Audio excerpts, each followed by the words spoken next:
엄마 아빠 모두 알고 할아버지 할머니 시터님까지 우리 동네 어린이병원. 네, 안녕하세요. 저는 소아청소년 정신건강의학과 전문의 박소영입니다.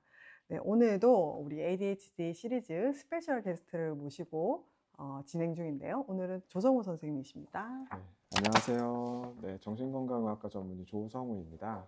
같은 마음 정신과 운영하고 있고 유튜브 쿠크닥스 채널도 운영하고 있습니다. 많이 관심 가져주세요.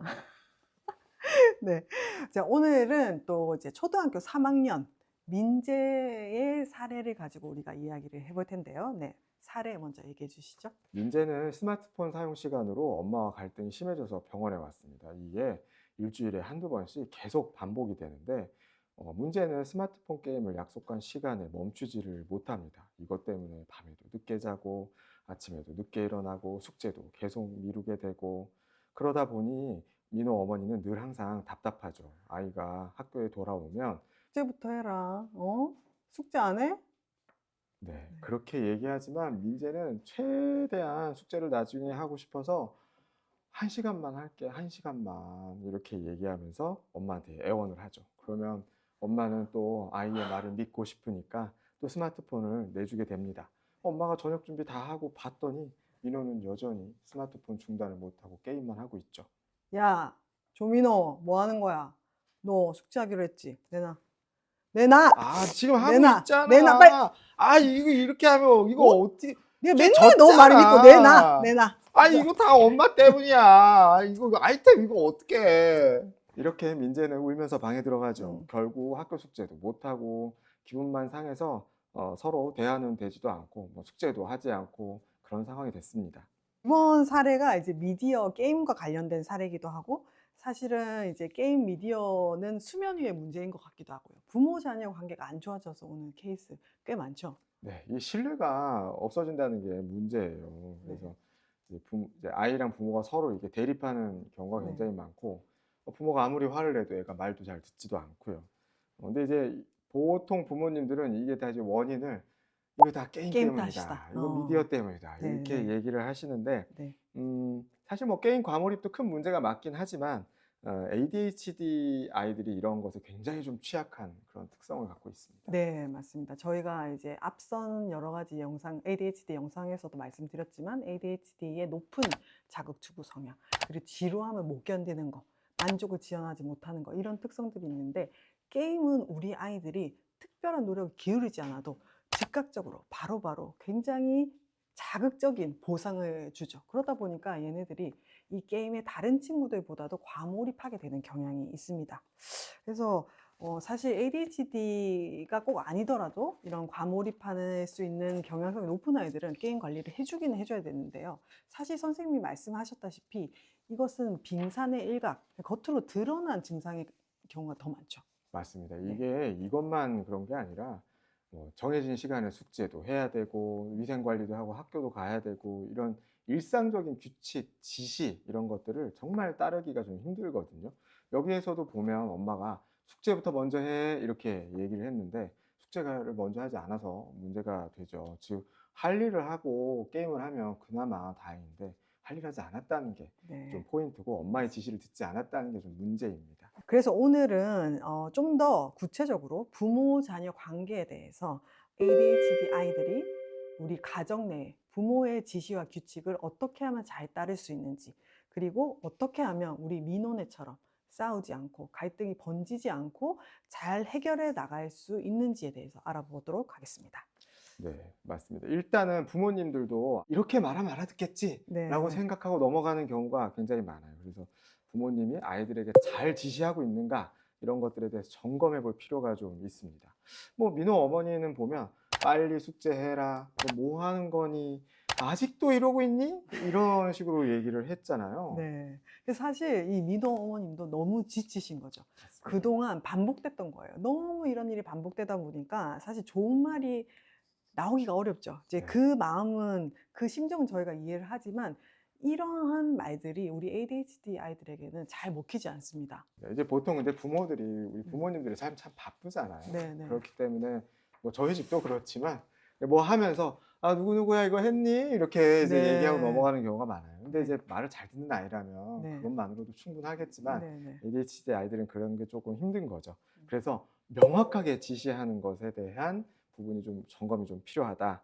그래서 예를 들면 이제 숙제 좀 해라가 아니라 10분 안에 핸드폰 그만해라, 네. 종결해라 이렇게 네. 명확하게 시간 타임라인을 줘야 된다는 겁니다. 네.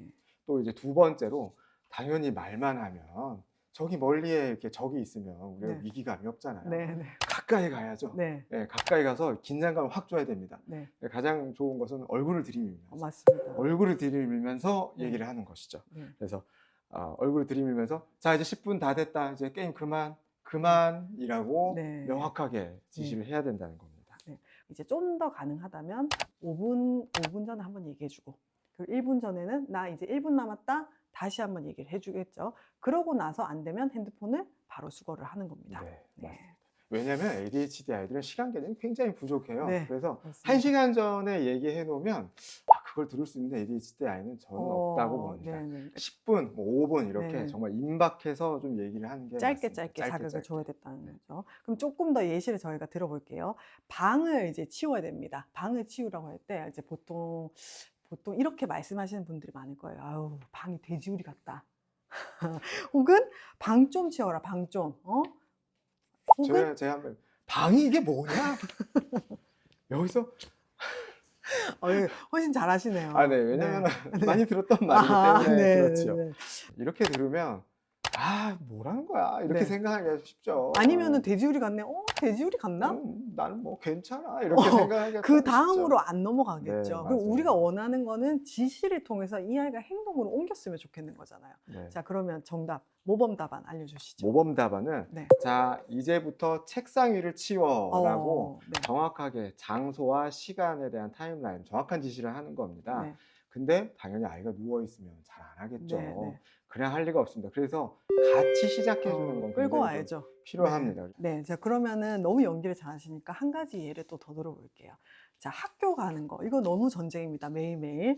그래서 그러면 학교 갈 때 이제 부모님들이 일어나. 또 지각할래? 나 좀 잠 좀 더 잘 거야. 학교 갈 준비해. 너무 추워. 얼른 밥 먹고 너무 씻고 학교 가게 추워. 나와. 이렇게. 아직 30분 남았잖아. 네, 이렇게 두리뭉실하게 얘기하는데 이제 이러면은 이제 ADHD 아이들은 이런 식으로 이제 좀 짜증 짜증스럽게 많이 내죠. 반응을 하게 되겠죠. 학교 갈 준비? 학교 갈 준비라는 게 도대체 뭐지? 학교 그냥 가면 되는 건데 뭘 준비하라는 거지? 늦잠? 지금이 몇 시인데? 이런 모호한 지시겠죠. 그러면 네. 좀 간결한 모범 답안 네. 또 알려주세요. 자, 이제 5분 안에 일어나 라고 얘기하고 이불을 걷어버려야 됩니다. 네네.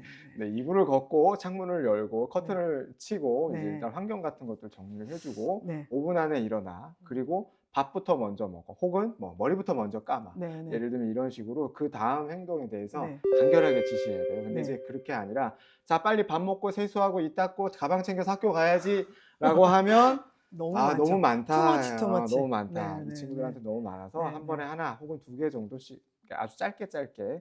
해주시는 게 필요하고 중간중간 리마인더가 좀 필요합니다. 네. 자 이제 학교 나가려면 이제 10분 남았다. 네. 10분 안에 준비 정리해. 네. 이렇게 얘기를 하는 거죠.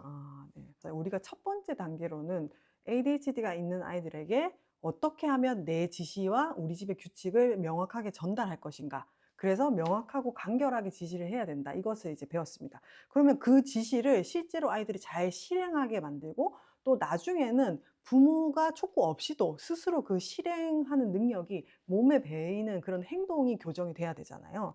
제대로 된 행동 패턴을 만들어주는 또 방법이 있을 것 같거든요. 지시한 다음에. 네, 맞아요. 이게 지시를 하고 나서 이게 한 번으로 끝나는 게 아니라 계속 연속적으로 앞으로도 잘 되기 위해서는 네. 이제 행동 패턴을 습득하고 네, 이제 연습해야 되는 건데요. 자기 걸로 만드는 맞습니다. 거죠. 이제 이렇게 할 때 이걸 좀 잘하게 할 수 있는 방식이 있어요. 네. 저희가 크게 일단 행동 수정 원칙 4가지라고 네 이렇게 가지. 설명을 합니다. 이제 여기서 나오는 용어를 좀 헷갈리시지 않게 제가 일단 조금 설명을 좀 드릴 건데 강화라는 말은 우리가 원하는 목표 행동을 더 많이 하게 한다라는 것을 의미하는 거고 처벌이라는 말은 바람직하지 않은 행동을 줄인다라는 것을 의미하는 거고요. 네네. 긍정이라는 말은 여기에서 무언가를 준다예요. 플러스 된다. 플러스. 네, 플러스 보상을 시킨다. 주거나 네. 아니면 체벌을 주거나 네, 벌을 네. 주거나 네, 네, 네. 보상을 준다 이런 네. 것들이 이제 긍정이라는 말로 들어가고 네. 부정이라는 건 뭘 뺀다라는 얘기예요. 마이너스. 뺀다는 얘기. 음. 혐오 자극을 뺀다 혹은 보상을 뺀다 이렇게 해석하시면 돼요. 그리고 표를 보시면 조금 더 잘 이해가 되실 건데요. 네. 긍정 강화의 가장 큰 예시가 긍정 강화의 가장 큰 예시는 핸드폰 지금 껐어. 잘했어. 이따가 핸드폰 30분 더 하게 해줄게. 이런 칭찬, 말입니다. 보상 이런 네, 거네. 칭찬과 보상이죠. 그리고 뭐 너무 잘했어. 용돈 주는 거 이런 그렇죠. 것도 긍정 네, 그런 강화겠죠. 것들도 강하죠. 그다음 두 번째 부정적 강화. 이건 뭘까요? 부정 강화는 혐오 자극을 제거함으로 인해서 목표 행동을 증가시키는 거예요. 네, 그래서 예를 들면 숙제하면 너 숙제 잘하면 방 청소 오늘은 안 해도 돼. 이런 거죠. 네. 면제시켜주는 겁니다. 네. 혐오 자극을 면제시켜주는. 네. 뭐 수학 시험 100점 맞으면 운동 안 해도 돼 이런 거. 혹은 수학 시험 100점 맞으면 더 이상 학원 안 다녀도 돼. 이런 것도 네네네. 어떻게 보면 네, 들어갈 좋습니다. 수 있죠. 네, 부적 강화 알겠습니다. 그러면은 긍정 처벌. 긍정 처벌은 잘못하면 처벌하는 거예요. 쉽게 플러스를 하는 거죠. 네, 맞습니다. 네네. 숙제 안 하면 체벌하는 겁니다. 아, 숙제를 안 하면 엄마가 잔소리를 엄청 많이 해서 그 잔소리가 듣기 싫잖아요. 네네. 그 잔소리도 네. 일종의 혐오 자극이거든요. 네네네. 그래서 그렇게 해서 숙제 안 하는 것은 괴로운 일이구나. 네. 숙제를 해야지 이렇게 이제 생각하게 만든다는 네. 거죠. 그럼 학교에서 이런 거 있잖아요. 학교에서 친구랑 싸우면 화장실 청소 시키는 거. 네. 네. 이런 것도 이제 그쵸. 예를 들면 처벌에 네. 들어가는 긍정 처벌에 들어가는 거죠. 네. 그다음 마지막으로 부적 처벌, 부정적 처벌은 뭔가요? 부정 처벌은 보상을 제거하는 거예요. 예를 주던 걸 들면 뺏어버린다. 주던 거 뺏는 거예요. 아. 그래서 너 숙제 안 했으니까 오늘 스마트폰 못 해. 이런 겁니다.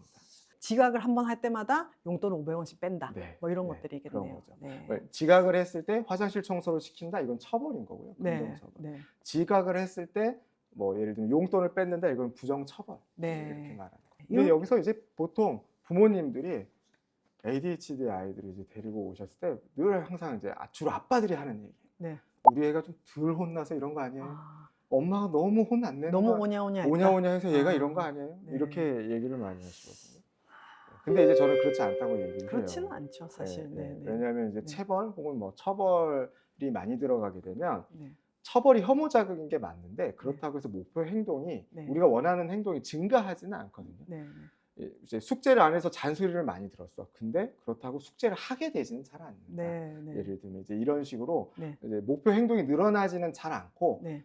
이 체벌의 면역이 돼요. 네. 그래서 뭐 엄마가 잔소리를 한다 그러면 또 잔소리 시작이지라고 네. 이제 생각하면서 그냥 그거를 네. 이제 익숙하게 그냥 받아들이게 된다. 맞아요. 이제 이렇게 네. 되는 거죠. 그러니까 이런 네 가지의 방법을 어떻게 적절하게 현명하게 사용하는지가 정말 중요할 것 같습니다. 굉장히 어렵지만 네. 굉장히 중요한 네. 부분이고 그럼 어떤 걸 주로 많이 쓰시나요? 이제 실제로는 네. 실제로는 혐오 자극을 많이 제공하는 것 같긴 한데요. 네.